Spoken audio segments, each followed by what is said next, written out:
अगर हम पुराने नियम में देखें, जब परमेश्वर ने मूसा को कहा था कि तू इस तरह का तंबू मेरे लिए बनाना, और उस तंबू में अगर हम देखते हैं तो उस तंबू में बाइबल कहती है कि जब पवित्र स्थान में जाते थे तो एक लैंप होता था जो 7 दीवटें होती थी, जो पवित्र आत्मा की निशानी है। उसके सामने बिल्कुल अगर आप देखेंगे तो मेज में रोटियां पड़ी हुई होती थी।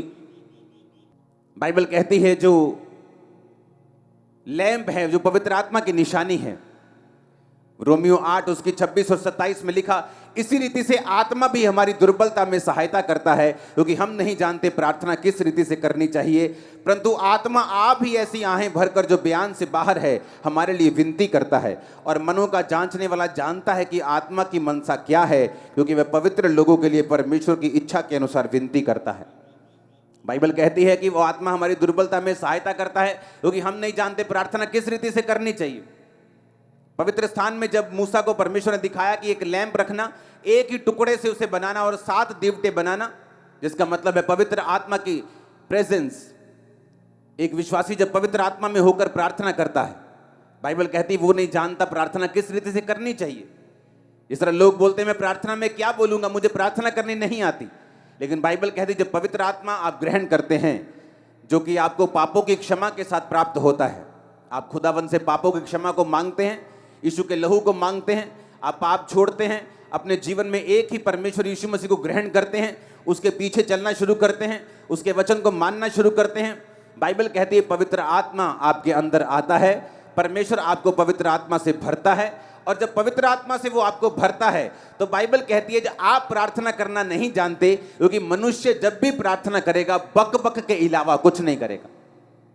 क्योंकि बाइबल कहती है परमेश्वर ने कहा अन्य जातियों की तरह प्रार्थना में बक बक मत करो, क्योंकि उन्हें लगता है कि जब वो बहुत बोलेंगे, अलग अलग तरह से बोलेंगे तो उनकी सुनी जाएगी। परमेश्वर ने कहा अन्य जातियों की तरह प्रार्थना में बक बक ना करो, पर पवित्र आत्मा जब तुम्हारे अंदर होगा वो तुम्हें प्रार्थना करने को सिखाएगा। हालेलुया। क्योंकि तुम नहीं जानते प्रार्थना किस रीति से करनी चाहिए। आप नहीं जानते आप 365 दिनों के लिए क्यों इकट्ठा हुए। मैं भी नहीं जानता पूरी रीति के साथ, लेकिन मैं जानता हूं ये परमेश्वर ने कहा है, और जैसे ही आप इकट्ठा होना शुरू हुए हैं परमेश्वर ने काम करना शुरू किया है। अब परमेश्वर ने क्यों वो फोटो में दिखाया है कि वो पवित्र आत्मा उस लैंप को उसी जगह क्यों रखा जहां रोटी पड़ी है। ये विश्वासियों के लिए एक मैसेज है।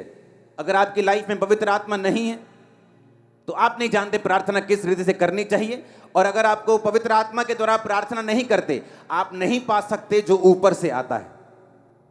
आप धरती की आशीषें पा सकते हैं, लेकिन वो परमेश्वर की ओर से अगर नहीं है, वो टेम्परेरी है, थोड़ी देर के लिए है।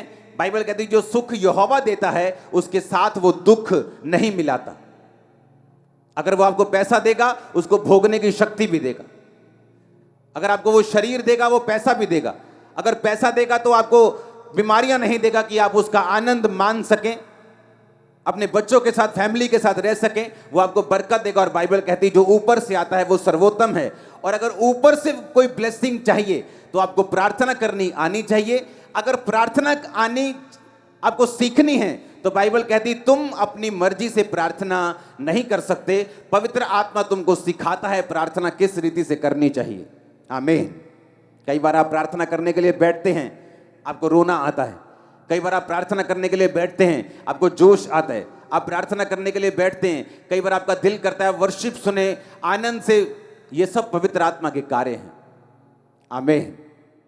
परमेश्वर के दास के द्वारा टीचिंग्स को सुनने के लिए, अनाउंसमेंट्स और अपडेट्स को जानने के लिए आप हमारे YouTube चैनल को सब्सक्राइब करें और साथ में बेल आइकन को दबाएं, ताकि जब भी कोई नई अपडेट हो तो आप सबसे पहले जान सकें।